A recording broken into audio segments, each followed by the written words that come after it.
So sometimes I get invited to give weird talks. I got invited to speak to the people who dress up in big stuffed animal costumes to perform at sporting events. Unfortunately, I couldn't go, but it got me thinking about the fact that these guys, at least most of them, know what it is that they do for a living. What they do is they dress up as stuffed animals and entertain people at sporting events. Shortly after that, I got invited to speak at the convention of the people who make balloon animals. And again, I couldn't go, but it's a fascinating group. They make balloon animals. There's a big schism between the ones who make gospel animals and porn animals. But they do a lot of really cool stuff with balloons. Sometimes they get in trouble, but not often. And the other thing about these guys is they also know what they do for a living. They make balloon animals. But what do we do for a living? What exactly do the people watching this do every day? And I want to argue that what we do is we try to change everything.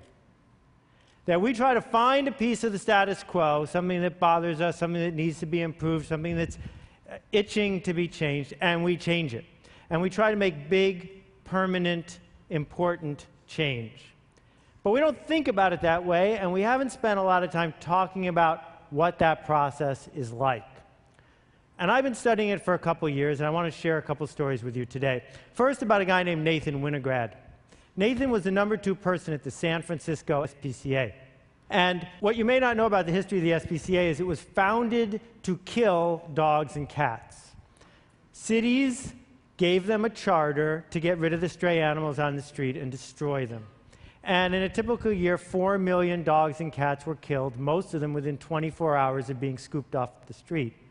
Nathan and his boss saw this, and they could not tolerate it. So they set out to make San Francisco a no-kill city. Create an entire city where every dog and cat, unless it was ill or dangerous, would be adopted, not killed. And everyone said it was impossible. Nathan and his boss went to the city council to get a change in the ordinance, and people from SPCAs and humane shelters from around the country flew to San Francisco to testify against them, to say it would hurt the movement and it was inhumane. They persisted, and Nathan went directly to the community. He connected with people who cared about this, non-professionals, people with passion. And within just a couple years, San Francisco became the first no-kill city, running no deficit, completely supported by the community. Nathan left and went to Tompkins County, New York, a place as different from San Francisco as you can be and still be in the United States. And he did it again. He went from being a glorified dog catcher to completely transforming the community. And then he went to North Carolina and did it again. And he went to Reno and he did it again. And when I think about what Nathan did, and when I think about people here do, I think about ideas. And I think about the idea that creating an idea, spreading an idea, has a lot behind it. And I don't know if you've ever been to a Jewish wedding, but what they do is they take a light bulb and they smash it. Now, there's a bunch of reasons for that and stories about it, but one reason is because it indicates a change from before to after. It's a moment in time. And I want to argue that we are living through and are right at the key moment of a change in the way ideas are created and spread and implemented. We started with the factory idea, that you could change the whole world if you had an efficient factory that could churn out change. We then went to the TV idea that said if you had a big enough mouthpiece, if you could get on TV enough times, if you could buy enough ads, you could win. And now we're in this new model of leadership, where the way we make change is not by using money or power to lever a system, but by leading. So let me talk about the 3 cycles. The first one is the factory cycle. Henry Ford comes up with a really cool idea. It enables him to hire men who used to get paid 50 cents a day and pay him $5 a day because he's got an efficient enough factory. Well, with that sort of advantage, you can churn out a lot of cars. You can make a lot of change. You can get roads built. You can change the fabric of an entire country. That the essence of what you're doing is you need ever cheaper labor and ever faster machines. And the problem we've run into is we're running out of both, ever cheaper labor and ever faster machines. So we shift gears for a minute and say, I know, television, advertising, push, take a good idea and push it on the world. I have a better mousetrap, and if I can just get enough money to tell enough people, I'll sell enough. And you can build an entire industry on that. If necessary, you can put babies in your ads. If necessary, you can use babies to sell other stuff. And if babies don't work, you can use doctors. But be careful, because you don't want to get an unfortunate juxtaposition when you're talking about one thing instead of the other. This model requires you to act like the king, like the person in the front of the room throwing things to the peons in the back. That you are in charge and you're going to tell people what to do next. That, the quick little diagram of it is you're up here and you are pushing it out to the world. This method, mass marketing, requires average ideas, because you're going to the masses, and plenty of ads. What we've done as spammers is tried to hypnotize everyone into buying our idea, hypnotize everyone into donating to our cause, hypnotize everyone into voting for our candidate. And unfortunately, it doesn't work so well anymore either. But there's good news around the corner, really good news. I call it the idea of tribes.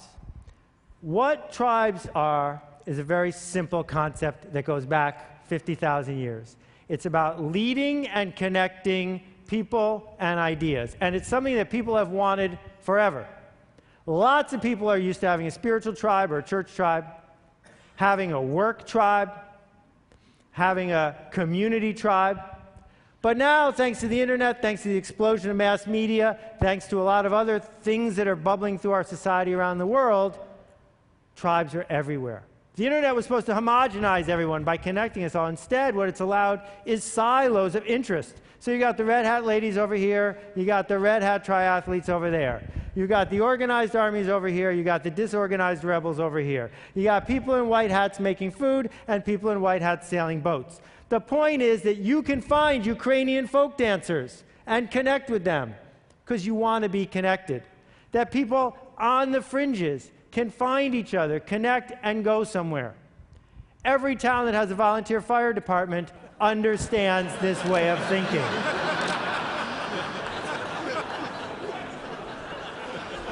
Now, it turns out this is a legitimate non-photoshopped photo. People I know who are firemen told me that this is not uncommon, and that what firemen do to train sometimes is they take a house that's going to be torn down and they burn it down instead and practice putting it out, but they always stop and take a picture. So, the pirate tribe is a fascinating one. They got their own flag, they got the eye patches. You can tell when you're running into someone in a tribe. And it turns out that it's tribes, not money, not factories, that can change our world, that can change politics, that can align large numbers of people. Not because you forced them to do something against their will, but because they wanted to connect. That what we do for a living now, all of us, I think, is find something worth changing and then assemble tribes that spread the idea, and it becomes something far bigger than ourselves. It becomes a movement. So, when Al Gore set out to change the world again, he didn't do it by himself, and he didn't do it by buying a lot of ads. He did it by creating a movement. Thousands of people around the country who could give his presentation for him, because he can't be in 100 or 200 or 500 cities in each night. You don't need everyone. What Kevin Kelly has taught us is you just need, 1,000 true fans. 1,000 people who care enough that they will get you the next round and the next round and the next round. That means that the idea you create, the product you create, the movement you create isn't for everyone. It's not a mass thing. That's not what this is about. What it's about instead is finding the true believers. It's easy to look at what I've said so far and say, wait a minute, I don't have what it takes to be that kind of leader. So here are two leaders. They don't have a lot in common. They're about the same age, but that's about it. What they did, though, is each in their own way created a different way of navigating your way through technology. So some people would go out and get people to be on one team, and some people would get people to be on the other team. It also informs the decisions you make when you make products or services. You know, this is one of my favorite devices.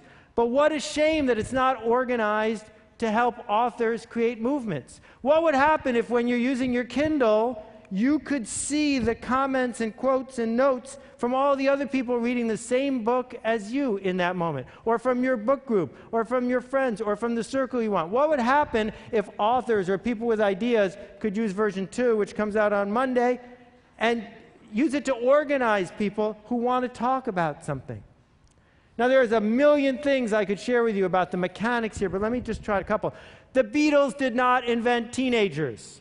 They merely decided to lead them.